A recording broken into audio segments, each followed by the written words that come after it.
అభివృద్ధి, సంక్షేమం, ప్రజలకు ఎలా మేలు చేయాలి, ఏమేం ప్రామిస్ చేశాం, వాటిని ఎలా నిలబెట్టుకోవాలి,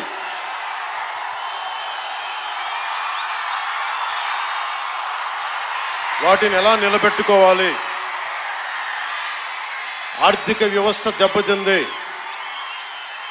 దాన్ని ఎలా నిలబెట్టాలి. గౌరవ ముఖ్యమంత్రి శ్రీ చంద్రబాబు నాయుడు గారు కానీ, కేబినెట్ కానీ,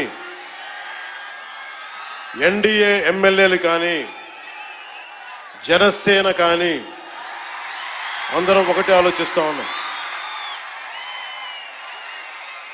రాష్ట్ర అభివృద్ధి ఎలా ముందుకు తీసుకెళ్ళాలి అని. గెలిచిన రోజున ఏం చెప్పాం?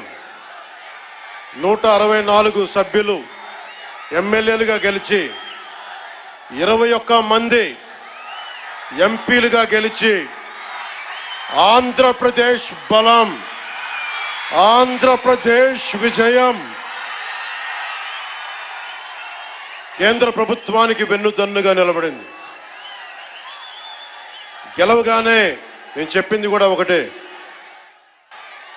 ఏ పార్టీ కూడా మనం పగా ప్రతీకార రాజకీయాలు ఉండవు, ద్వేషించం, చాలా మర్యాదగా వినమ్రతతోటి ఉన్నాం.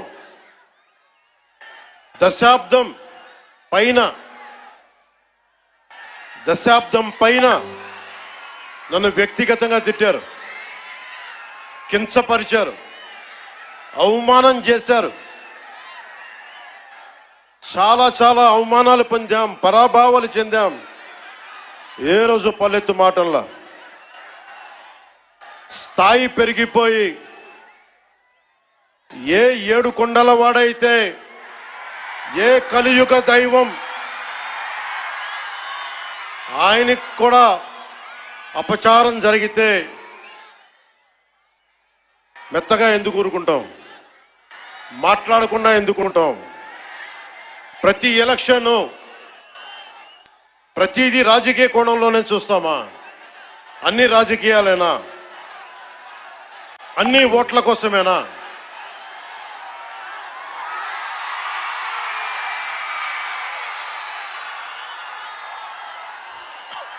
నా జీవితంలో ఇలాంటి రోజు రాకూడదని ప్రార్థన చేశాను. మనస్ఫూర్తిగా చెప్తున్నాను. నా తల్లి పాదాల సాక్షిగా, వెంకటేశ్వరుడి పాదాల సాక్షిగా ఏ రోజు కూడా ఇలా మాట్లాడాల్సిన రోజు అవసరం రాదు అనుకున్నా. కానీ వైసీపీ నాయకులు తెప్పించారు ఈ రోజున. ధర్మో రక్షతి రక్షితః. ధర్మాన్ని నువ్వు రక్షిస్తే ధర్మం నిన్ను రక్షిస్తుంది. దీనినే eminent jurist, legal luminary Nanibhai Palkhivala గారు చెప్పారు ఒక మాట. ధర్మో రక్షతి రక్షతః అని ఆయన చెప్పిన మాట. లా ఈజ్ కోడిఫైడ్ ధర్మాన్ని. ధర్మాన్ని ఒక క్రమంలో బిగిస్తే, ఒక చట్టంలో బిగిస్తే అది చట్టం అవుద్దని.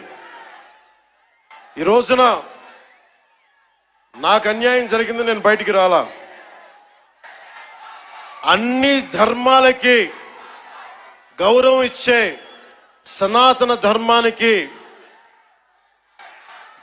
ప్రతిరోజు కొన్ని దశాబ్దాలుగా అవమానం చేస్తూనే ఉన్నారు, భరిస్తూనే ఉన్నాం. కల్తీ ప్రసాదాలు పెట్టారు. ఇదే తిరుపతిలో గతంలో జరిగిన వారాహి సభలో మీకు తెలియజేశాను, అపచారం జరుగుతోంది, సరిదిద్దుకోండి అని చెప్పాను. విన్లా 11 సీట్లకి భగవంతుడు కుదించిన బుద్ధిరాల.